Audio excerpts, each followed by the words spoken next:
ini akan menyampaikan firman Tuhan tentang kotor nggak apa-apa, yang penting hidup.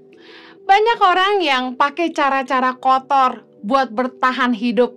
Jangan kita pakai cara-cara kotor hanya untuk bertahan hidup, hanya untuk memperoleh kekayaan. Di dalam Impact Family Gathering baru-baru ini, Kak Heni share tentang kamu bukan tikus. Nah, salah satu karakter tikus adalah kotor nggak apa-apa, yang penting hidup. Jangan serakah supaya kamu tidak binasa. Lukas 9 ayat 25 berkata, apa gunanya seorang memperoleh seluruh dunia, tetapi ia membinasakan dan merugikan dirinya sendiri. Yesus kasih tahu kita, buat apa kita memperoleh seluruh dunia? Harta, kekuasaan, apapun yang kita inginkan di dunia ini, tapi kalau kita akan membinasakan diri kita sendiri, buat apa? Karena seringkali keserakahan, cinta akan uang itu membinasakan jiwa kita. Jangan menggaruk kekayaan secara tidak halal. Kita tahu bahwa kata korupsi di Indonesia sangat kental. Seringkali banyak orang yang menggaruk kekayaan dengan cara-cara yang tidak halal. Yeremia 17 ayat 11 berkata begini, seperti ayam hutan yang mengerami yang tidak ditelurkannya, demikianlah orang yang menggaruk kekayaan secara tidak halal. Pada pertengahan usianya, ia akan kehilangan semuanya, dan pada kesudahan usianya, ia terkenal sebagai seorang bebal. Harta itu nggak kekal. Kalau kita menggaruk kekayaan dengan cara yang nggak halal, kata firman Tuhan, pada pertengahan usia kita akan kehilangan semuanya. Saya melihat dengan mata kepala sendiri bagaimana orang yang tadinya kaya raya, habis. Kaya raya tiba-tiba hilang. Dalam sekejap mata, semua harta yang kita peroleh di dunia ini bisa hilang. Harta itu nggak kekal. Bayangkan sudah kerja susah payah puluhan tahun, tapi kalau kita ngerjainnya nggak halal, semua harta, kekayaan, kerajaan yang kita bangun akan habis binasa. Amsal 23 ayat 4 berkata gini, jangan bersusah payah untuk menjadi kaya, tinggalkan niatmu ini. Kalau engkau mengamat-ngamatinya, lenyaplah ia, karena tiba-tiba ia bersayap, lalu terbang ke angkasa seperti Raja Wali. Banyak orang yang mungkin saat dia sedang makmur, sukses, kaya, melimpah, dia menikmati semuanya itu dan menutup mata untuk melihat apakah yang dikerjakannya halal atau tidak, benar atau salah. Tetapi ingat baik, kita anak-anak Tuhan, kita orang percaya harus ngerti firman Tuhan dan menghidupinya. Tahu saja nggak cukup, kita harus lakukan. Harta itu nggak kekal.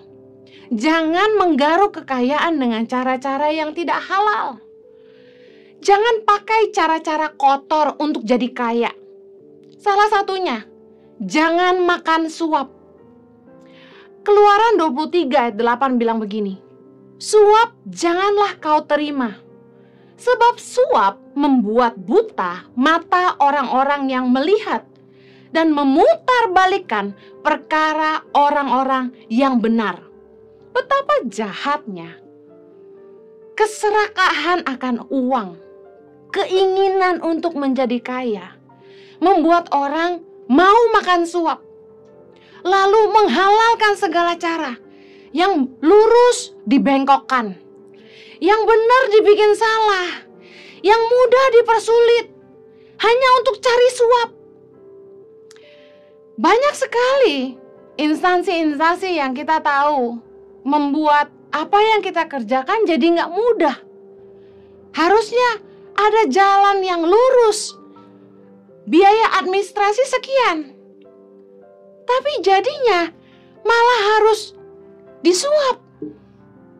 Lalu salah nggak yang nyuap? Kalau saya bilang gini, kalau itu aturan harus dibayar, kata orangnya, ya kita bayar. Kan aturan itu ada yang tertulis, ada yang lisan. Nah, yang lisan berkata harus bayar sekian. Yang tertulis bilang cuma sekian. Terus kita bayar. Apakah kita menyuap? Tidak. Kita cuma bayar karena diminta. Tapi kita yang menerima suap sangat bersalah. Karena kita memaksa orang menyuap kita. Supaya yang mudah dipersulit itu dipermudah lagi. Orang bisa bikin yang lancar jadi macet. Karena mereka mencari suap. Jangan sampai kita menghalalkan segala cara untuk jadi kaya. Jangan pakai cara-cara kotor yang membutakan mata hati kita. Jangan pernah makan suap. Jangan minta suap malah. Satu kali, Kak Heni pernah didatangi. Bukan cuma 1 kali, 4 kali.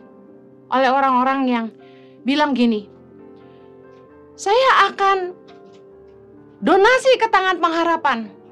Sekian belas M. Asalkan Tangan Pengharapan menyetor kembali sekian M. Anda tahu, itu money laundry. Mereka menghindari pajak, kirim uang dari luar negeri, mereka seolah-olah berdonasi ke Tangan Pengharapan, tapi sebenarnya cuma numpang lewat, dan sebagai suap mereka kasih imbalan. Jangan memperhalus bahasa, menyuap dengan memberi imbalan. Jangan. Ayo jangan pakai cara-cara kotor untuk jadi kaya. Ikutin aturan aja.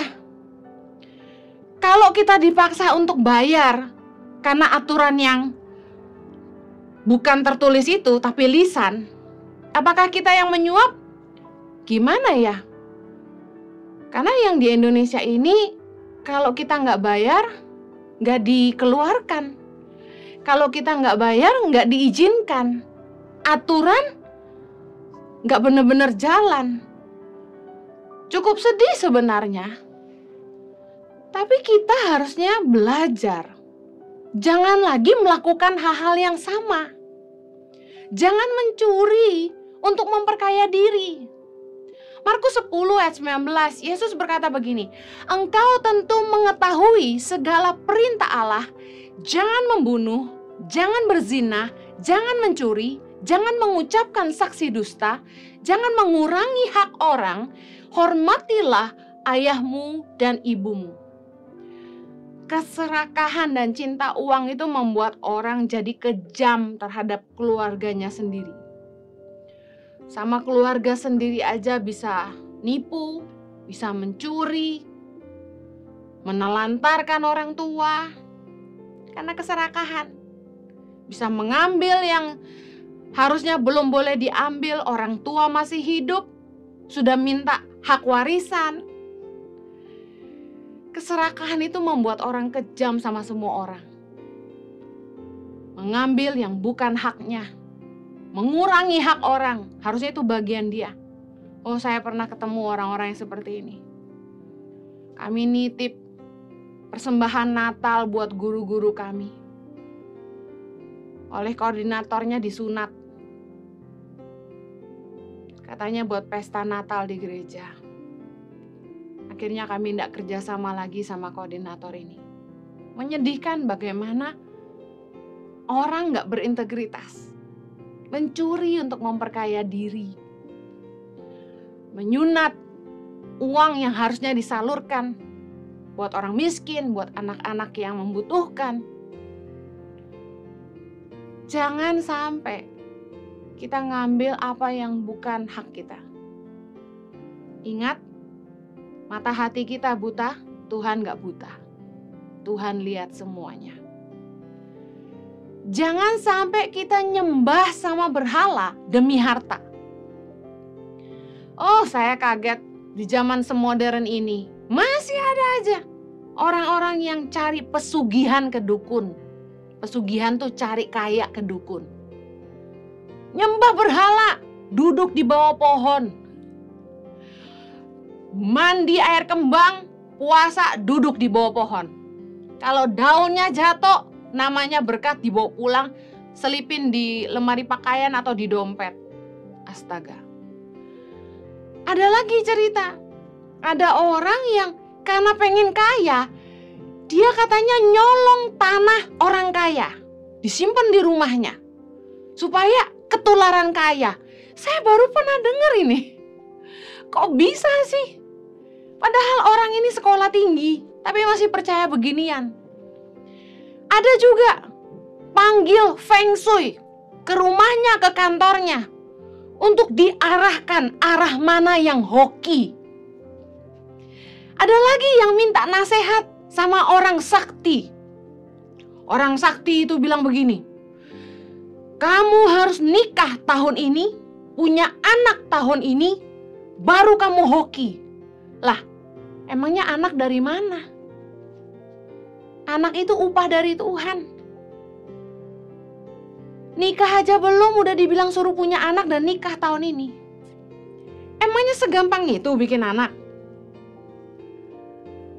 Zaman sekarang katanya udah bisa bayi tabung, gampang. Banyak yang bayi tabung gak jadi. Uang habis banyak. Kalau bukan kehendak Tuhan gak ada yang jadi.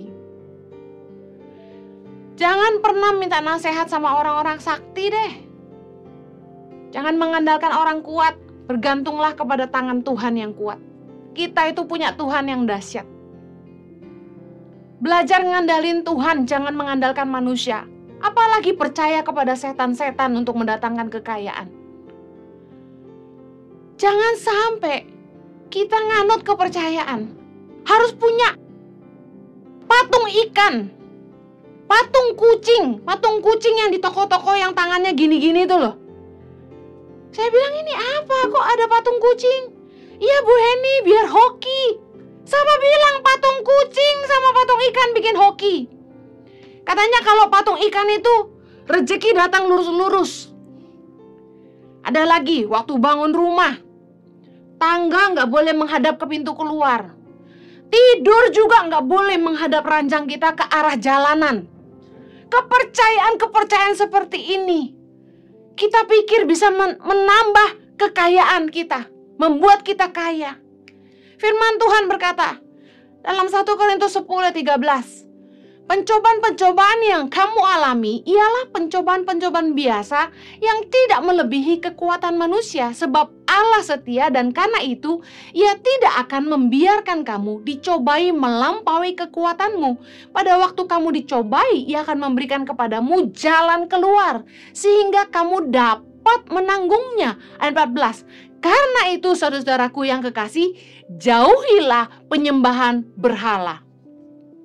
Seringkali ada orang-orang yang mungkin udah putus asa, udah coba semua cara untuk jadi kaya, tapi terus saja menghadapi begitu banyak masalah, ditipu orang lah, dagangannya nggak laku lah, ngalami begitu banyak pencobaan dan ujian hidup. Akhirnya kefefet, yang dicari si fefet. Jangan sampai kita menyembah berhala untuk jadi kaya. Dengar baik, firman Tuhan berkata, Imamat 26 ayat 1, janganlah kamu membuat berhala bagimu dan patung atau tugu berhala. Janganlah kamu dirikan bagimu. Juga batu berukir, janganlah kamu tempatkan di negerimu untuk sujud menyembah kepadanya, sebab akulah Tuhan Allahmu. Mazmur 97 ayat 7. Semua orang yang beribadah kepada patung akan mendapat malu. Orang yang memegahkan diri karena berhala-berhala, segala Allah sujud menyembah kepadanya. Dengar baik, kita itu punya Tuhan yang sangat-sangat luar biasa. Tuhan yang maha besar, maha kuasa, pencipta langit dan bumi. Tidak ada lagi Tuhan selain Dia. Dia yang paling besar, paling tinggi, paling mulia, paling kuat, paling dahsyat. Kenapa kita harus cari yang kucrit-kucrit? Kenapa kita pakai tuyul-tuyul? Kenapa kita pakai dukun? Kenapa cari mantra-mantra, magic-magic? Untuk mencari kekayaan, buat apa? ketika kita datang kepada setan untuk minta kekayaan, kita sedang menyerahkan jiwa kita kepada iblis. Kita sedang menyerahkan jiwa kita kepada setan untuk dibinasakan. Jangan salahkan Tuhan. Karena seringkali orang pengen kaya, cari pesugihan. Mereka nggak tahu sebenarnya mereka sedang menyerahkan jiwa mereka kepada setan untuk dibinasakan. Oh enggak Bu Heni, orang tua saya penyembah berhala kaya raya. Oh belum tahu aja, dengar. Ceritanya belum selesai. Ibaratnya film seri, belum habis. Ada episode berikutnya. Jangan menjatuhkan orang lain untuk naik ke atas. Orang ini untuk sukses, ya, untuk maju, untuk kaya, untuk jadi besar. Seringkali pakai hal-hal yang tidak benar, pakai cara-cara yang tidak berkenan kepada Allah, pakai cara-cara yang nggak halal. Salah satunya menjatuhkan orang lain supaya dia sendiri naik ke atas. Contoh, memfitnah teman, menipu teman, mencelakakan teman, memburukkan nama baik orang. Supaya apa? Supaya dia sendiri viral. Jadi dia nebeng sama nama orang yang viral. Dengan mencela, menuduh, memanipulasi berita. Dengar baik. Amsal 3 ayat 29. Janganlah merencanakan kejahatan terhadap sesamamu, sedangkan tanpa curiga ia tinggal bersama-sama dengan engkau. Jangan sampai kita jahat sama teman sendiri, ngejatuhin teman sendiri. Kita fitnah teman kita, mencelakakan teman, apalagi yang pernah bantu kita. Jangan menjatuhkan orang lain hanya untuk kita ada di atas. Kalau Anda kerja ikut orang, jangan curang. Seringkali orang itu pengen kaya, serakah, pakai cara-cara yang tidak halal dalam bekerja. Nyuri uang bosnya, hasil jualan gak disetor, kabur bawa ratusan juta miliaran. Beberapa teman cerita, beli barang, bayar ke stafnya, barang yang dibeli gak dibayarin, uangnya dibawa kabur. Titus 2 ayat 9 berkata gini, hamba-hamba hendaklah taat kepada tuannya dalam segala hal dan berkenan kepada mereka, jangan membantah, jangan curang, tetapi hendaklah selalu tulus dan setia, supaya dengan demikian mereka dalam segala hal memuliakan ajaran Allah Juru Selamat kita. Jangan sampai kita curang. Jangan sampai kita tidak tulus dan tidak setia. Jangan memperkaya diri dengan cara-cara yang kotor. Kotor gak apa-apalah, yang penting hidup. Bu, gimana kalau saya kerja sama bos yang kotor? Kamu cuma mentingin makan atau jiwamu selamat? Cari kerja tempat lain. Sampai dapat, resign lah. Jangan bertahan di tempat itu kalau kamu disuruh ngerjain sesuatu yang gak benar. Tapi kalau kamu di antara teman-temanmu yang jadi tikus, kamu berusaha untuk lurus. Jangan menghakimi mereka, jadi teladan buat mereka. Jangan jadi seperti mereka. Dalam hidup ini, kita either memberi pengaruh atau dipengaruhi. Jadilah teladan, jadi terang. Jadi terang di tengah-tengah kegelapan. Oh, nanti saya dimusuhi. Nggak apa-apa. Berani lawan arus. Promosi itu datang dari Tuhan. Kalau bosmu nggak bisa lihat itu, Tuhan akan angkat kamu lewat jalan lain. Saya mau tutup. Mari buang segala yang kotor. Yakobus 1 ayat 21. Sebab itu, buanglah segala sesuatu yang kotor dan kejahatan yang begitu banyak itu, dan terimalah dengan lemah lembut firman yang tertanam di dalam hatimu, yang berkuasa menyelamatkan jiwamu. Kita harus membuang semua yang kotor. Jangan punya prinsip kotor nggak apa-apa, yang penting hidup. Kita harus buang semua kejahatan. Ayo terima dengan lemah lembut firman Tuhan yang disampaikan. Karena itu yang berkuasa menyelamatkan jiwamu. Nggak cukup cuma dengar firman. Kita harus merenungkan dan menghidupi firman. Karena itu yang berkuasa menyelamatkan jiwa kita. Kalau kita ingin Tuhan bela kita, hiduplah dalam kebenaran. Karena tanpa hidup dalam kebenaran dan ikut aturan, Tuhan juga tidak akan bela kita. Kalau kita ingin hidup kita berkenan kepada Allah, mari jangan hidup lagi dengan cara-cara kotor. Jangan cinta uang tapi cinta Tuhan. Uang bukan segalanya, tapi Tuhanlah segalanya dalam hidup kita. Saya berdoa agar kalian semua yang mendengarkan firman Tuhan ini, kalian dimerdekakan. Dan Tuhan memberkati kalian semua ketika kalian sungguh-sungguh takut akan Tuhan. Bekerja dengan sungguh-sungguh seperti untuk Tuhan dan bukan untuk manusia. Bekerja dengan penuh integritas dan ketulusan hati. Saya percaya berkat Tuhan datang kepada setiap orang yang sungguh-sungguh mengasihi Dia, yang setia dalam perkara kecil dan sungguh-sungguh bisa dipercaya. Dalam nama Yesus, amin. Mari kita berdoa. Bapa di sorga, kami bersyukur buat anugerah-Mu Tuhan. Kami berdoa agar kiranya roh takut akan Tuhan boleh memerintah dalam hati setiap kami. Biar kami boleh lebih cinta Tuhan daripada cinta uang. Kami tidak menghalalkan segala hal-hal yang tidak halal. Kami tidak melakukan hal-hal yang kotor dan keji, sehingga kami memperoleh kekayaan dengan cara yang tidak benar. Tapi biarlah setiap kami boleh sabar menanggung semua proses yang kami harus lewati. Kami percaya promosi datang dari Tuhan, berkat itu datang dari Tuhan. Tuhan sanggup mencurahkan berkat dari utara, selatan, timur, dan barat dalam hidup kami.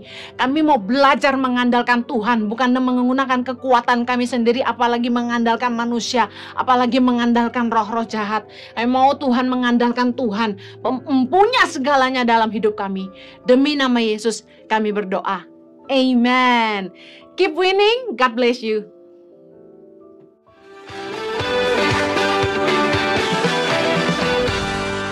Hai Impact Youth, kalian pasti diberkatin dari awal pertengahan sampai akhirnya dengan firman Tuhan disampaikan oleh Kak Heni, mengingatkan kita jangan pakai cara-cara yang kotor dalam apapun yang Tuhan percayakan dalam kehidupan kita. Karena kita anak-anak Tuhan, anak yang dibersihkan, dan jangan lagi hidup sama pakai cara yang lama, pakai hidup yang lama, curang-curang, kotor-kotor semua, jangan, karena kita anak-anak Tuhan. Siap. Teman-teman Impact Youth yang ada, jangan lupa kalau kalian mau bertumbuh bersama-sama di Komsel Impact Youth, kalian bisa scan QR code yang ada di sini nih. Di sini. Nanti tinggal WhatsApp aja, bilang Kak aku mau gabung di Komsel Impact Youth yang ada. Nanti teman-teman tinggal pilih hari yang kalian bisa, nanti kalian tinggal ikut deh Komselnya di hari yang pas kalian pilih. Untuk kalian semua juga jangan lupa jam 7 malam setiap Jumat, jam 7 malam. Impact Youth akan ada di YouTube channelnya Henny Kristianus dan juga Impact Community Indonesia. Jangan lupa subscribe juga di YouTube itu ya. Oke, kalau gitu sampai ketemu minggu depan. Bye-bye.